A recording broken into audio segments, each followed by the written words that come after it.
Welcome to you all at my YouTube channel study time with SK. Hello, this is Sonali Kumari और आज हम कवर करने वाले हैं ANC 01 nutrition for the community के इम्पॉर्टेंट क्वेश्चंस। यहाँ पर हम 40 इम्पॉर्टेंट क्वेश्चंस देखेंगे ANC 1 का। ये एक AOP है, एप्लीकेशन ओरिएंटेड प्रोग्राम। तो इसके अंदर हम यहाँ से क्वेश्चंस देखना स्टार्ट करते हैं। क्वेश्चन नंबर 1 है आपके सामने यहाँ पर। What do you understand by growth monitoring? Outline the steps of growth monitoring. और इस वीडियो के अंदर एक और चीज़ मैं सबसे पहले आपको बता दूं कि जितने भी आपके कोर्स बुक के अंदर फिलअप्स हैं, इग्नू की कोर्स बुक जो इग्नू देती है आपको, उस कोर्स बुक के अगर आप सभी फिलअप्स को देख लेते हैं, ऐसे क्यू और टर्मिनल क्वेश्चंस को देख लेते हैं तो इतना बहुत है। और इसके बाद आप इस वीडियो में जो 40 क्वेश्चंस हमने इंक्लूड किए हैं, इन्हें आप पढ़ लीजिए अच्छे से, आपके काफ़ी अच्छे मार्क्स आ सकते हैं। क्वेश्चन नंबर 1 जो है अभी हमने देखा ग्रोथ मॉनिटरिंग को लेकर के, और जो भी आउट स्टेप्स होती हैं इसकी भी आपको आउटलाइनिंग करनी है ग्रोथ मॉनिटरिंग को लेकर के, जो भी चीज़ें होती हैं। क्वेश्चन नंबर 2 है यहाँ पर, describe the clinical feature of vitamin A deficiency. Question number 3 है, describe the supplementary nutrition component of ICDS for all the beneficiaries. Question number 4. What are the physiological changes that take place in the body of a pregnant woman? How do these affect the requirements of different nutrition? आप सभी जानते हैं कि different stages में हमें different types के nutrients की ज़रूरत होती है, न्यूट्रिएंट्स की ज़रूरत होती है। जैसे कि यहाँ पर आपको दे रखा है कि प्रेग्नेंट वुमेन है तो उसके अंदर कौन कौन से फिजियोलॉजिकल चेंजेस आएंगे उनकी बॉडी के अंदर, और साथ ही साथ जो न्यूट्रिशन का रिक्वायरमेंट है वो कैसे फिर हमेशा चेंज होगा। जैसे कि आपको सेकेंड ट्रिमेस्टर में कह सकता है कि वहाँ पर क्या क्या न्यूट्रिशन में चेंज होना चाहिए, ये चीज़ें आप बताइए। क्वेश्चन के अंदर डिफरेंट पार्ट्स करके पूछा जा सकता है। ऐसे भी पूछा जा सकता है कि एक छोटा सा इन्फेंट है, तो छोटा बच्चा है, तो उसके न्यूट्रिशन में आप क्या क्या चीज़ें ध्यान में रख सकते हैं। प्लस अगर एक स्कूल गोइंग चाइल्ड है 6 ईयर का, तो उसका एज अ मॉम, अगर कोई मॉम है तो वो अपने बच्चे के लिए किस टाइप का लंच बॉक्स प्रिपेयर करे ताकि वो न्यूट्रिटिव भी हो, साथ ही साथ वो जो बच्चा है वो उसको खाने में भी इंटरेस्टेड हो। तो ये सारी चीज़ें क्वेश्चंस भी आपके एग्जाम में पूछे जाते हैं। हम इसी वीडियोस में बाकी चीज़ें भी बताते रहेंगे। क्वेश्चन नंबर 5 है, What do you understand by the term balanced diet? Balance diet से आप क्या समझते हैं? How would you plan a balanced diet with the help of food groups? Question number 6, what is adulteration? यहाँ पर हम food adulteration की बात कर रहे हैं। List some of the commonly found adulterants in different food salt in our country. Adulterants वही होते हैं जो फूड के अंदर मिक्स किया जाता है मुनाफा कमाने के लिए। जैसे कि दाल के अंदर कुछ पत्थर डाल देना, चावल के अंदर भी पत्थर आते हैं ना, कंकड़ छोटे छोटे, और आर्जिमन ऑयल का इस्तेमाल कर लेना मस्टर्ड ऑयल में। इससे क्या होता है, मुनाफा बढ़ जाता है, लेकिन इससे जो इफ़ेक्ट है हेल्थ पे वो काफ़ी बुरा होता है। क्वेश्चन नंबर 7 पे आ जाते हैं, explain the dietary management of diarrhoea. Diarrhoea का डाइटरी मैनेजमेंट आपको एक्सप्लेन करना है यहाँ पर।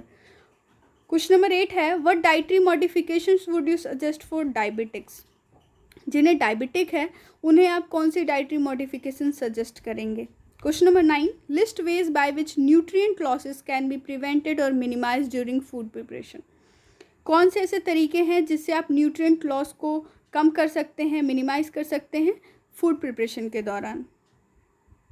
क्वेश्चन नंबर 10 है यहाँ पर, distinguish between the clinical features of kwashiorkor and marasmus. Question number 11, describe the major causes of food spoilage.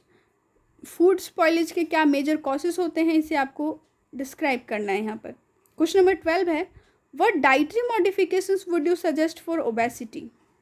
Question number 13, how to reduce the intake of common salt in patient of mild hypertension.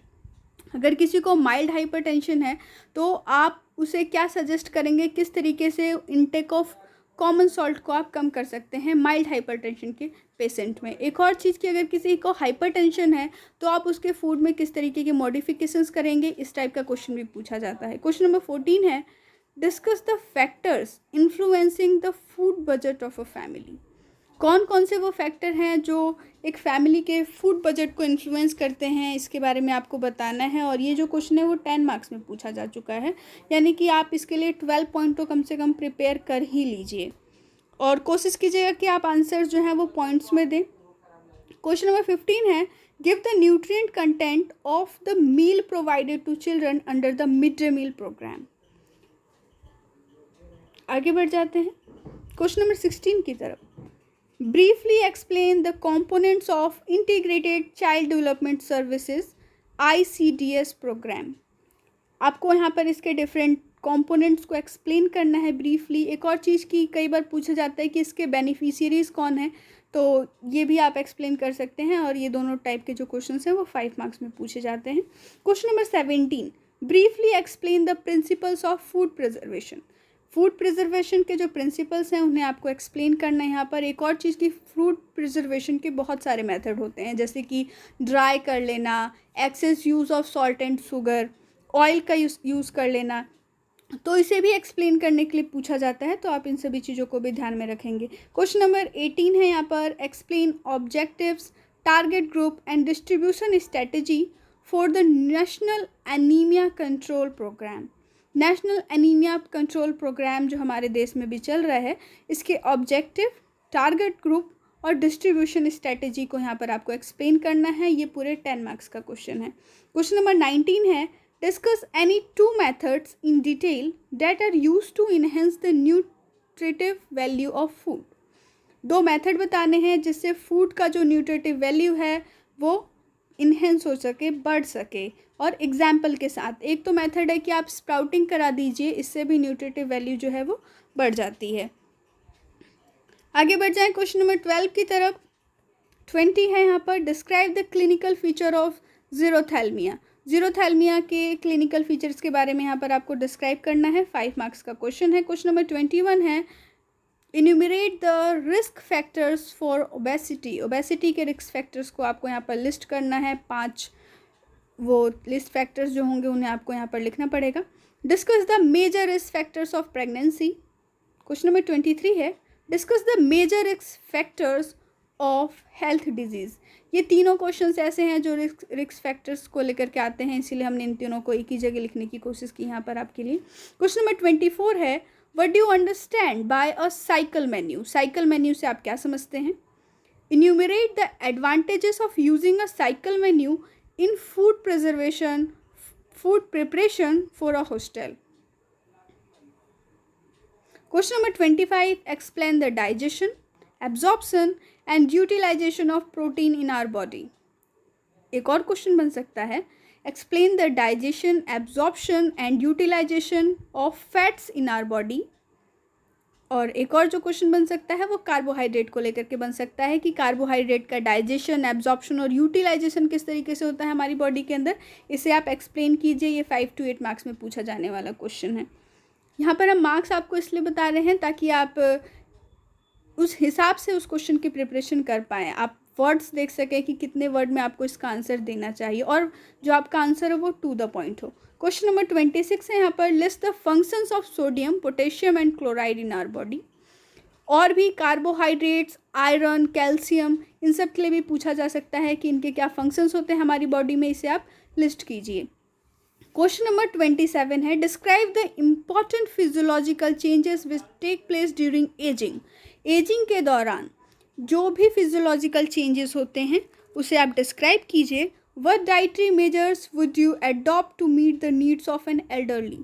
और आप कौन से dietary measures को adopt करेंगे अगर आप किसी Elder को उनके न्यूट्रिशंस को, उनकी जो नीड है उसको देना चाहें डाइट के थ्रू, तो आप कौन कौन सी उसमें चेंजेस लाना चाहेंगे, कौन कौन से मेजर्स आप देखेंगे। क्वेश्चन नंबर 28 है, list the criteria you would adopt for selection of milk and milk products. इसके साथ ही साथ यहाँ पर पूछा जाता है वेजिटेबल एंड फ्रूट्स और ऑयल एंड फैट्स से भी इस टाइप के क्वेश्चंस आते हैं कि कौन सा आप सिलेक्शन किस तरीके से करेंगे, क्या आपका क्राइटेरिया होगा। क्वेश्चन नंबर 29 है यहाँ पर, list the clinical features and measures would you adopt to prevent the following disorders. और ये हैं वो 4 डिसऑर्डर्स जो आपके एग्जाम में पूछे जाते हैं, आप यहाँ पर देख सकते हैं। आगे बढ़ जाते हैं क्वेश्चन नंबर 30 पे, explain the components and beneficiaries of mid day meal programme. Mid day meal programme के कंपोनेंट्स और बेनिफिशियरीज के बारे में आपको यहाँ पर एक्सप्लेन करना है। हम आपको बता दें कि जो मिड डे मील प्लान है वो सबसे पहले तमिलनाडु में इम्प्लीमेंट किया गया था। क्वेश्चन नंबर 31 है, explain the role of fibre and water in our body. Human body के अंदर फाइबर और वाटर का क्या रोल होता है, इसे आपको एक्सप्लेन करना है। ये क्वेश्चन 5 मार्क्स में पूछा जाता है। क्वेश्चन नंबर 32 है, discuss the physiological changes occurring during old age and influence meal planning for the elderly. हमने अभी आपको एक क्वेश्चन बताया जहाँ पर हमने एजिंग के बारे में बात की। वही क्वेश्चन किस तरीके से दूसरी बार में पूछा जा सकता है और मार्क्स को चेंज करके पूछा जाता है, वो आप यहाँ पर एक एग्जाम्पल देख सकते हैं उसका। Enumerate the specific point to be kept in mind while planning diet for a elderly। Question चीज़ें वही हैं, पूछने का तरीका अलग है। आपको हमने इसीलिए उस पॉइंट को भी रख करके यहाँ पर दिखाया। इससे कोई फ़र्क नहीं पड़ता है क्वेश्चन किस तरीके से पूछा जा रहा है, आपके आंसर देने का वे जो है वो थोड़ा थोड़ा कोरिलेट होना चाहिए इनके क्वेश्चन पूछने के तरीके से। आगे बढ़ जाते हैं क्वेश्चन नंबर 33 पे। यहाँ पर, how does the nutrient requirements during pregnancy differ from the nutrient need of an adult women when non pregnant and why. यहाँ पर आपको कंपैरिजन देना है, एक वुमेन जब प्रेग्नेंट है और जब प्रेग्नेंट नहीं है तो किस तरीके से उनके न्यूट्रिएंट रिक्वायरमेंट में चेंजेस आती हैं।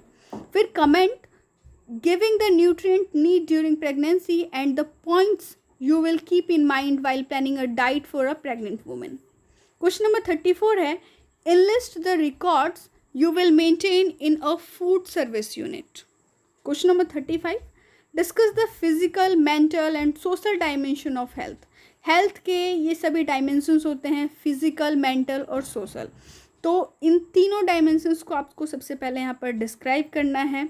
फिर explain how this dimensions are interrelated, और ये सभी चीज़ें आपस में एक दूसरे से रिलेटेड हैं। As a human being, as a social animal, हम जानते हैं कि ये सारी चीज़ें हेल्थ से रिलेटेड हैं, हमारा फिजिकल, हमारा मेंटल और हमारे आसपास का वातावरण, हमारा समाज। तो अब आपको बताना है कि कैसे ये सारी चीज़ें एक दूसरे से संबंधित हैं। ये जो ANC 1 जो सब्जेक्ट है ये हमारे डेली लाइफ से रिलेटेड है, तो इसके आंसर देना आपके लिए बहुत ईजी होगा। आगे बढ़ जाते हैं क्वेश्चन नंबर 37 की तरफ। Differentiate between essential and non essential amino acids. Question number 38 है, discuss the points you need to keep in mind for purchasing packed food products in the context of labelling.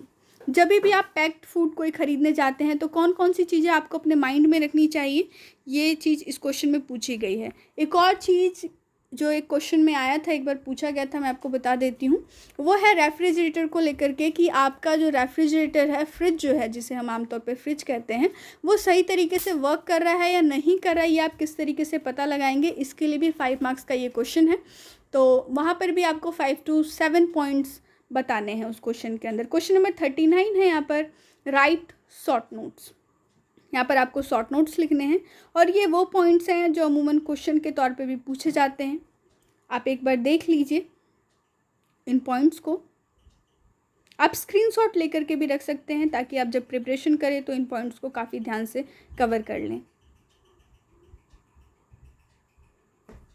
Question number 40 है यहाँ पर, explain the following in 2 to 3 sentences. 2 से 3 sentences में इन points को, in terms को explain करना होता है और ये अमूमन 2 मार्क्स में पूछे जाने वाले क्वेश्चंस होते हैं। और क्वेश्चन नंबर 1 जो होता है वो यही होता है, और ये कई बार कंपलसरी होता है कि आपको क्वेश्चन नंबर 1 कंपलसरी अटैम्प्ट करना है और इसके बाद के क्वेश्चंस में से आपको कोई भी 5 क्वेश्चन सेलेक्ट करने हैं अपने हिसाब से और फिर उनका आंसर देना है। आप यहाँ पर देख लीजिए ये क्वेश्चन। चलिए एक क्वेश्चन और बता देते हैं जो आपके एग्ज़ाम में एक बार पूछा गया था।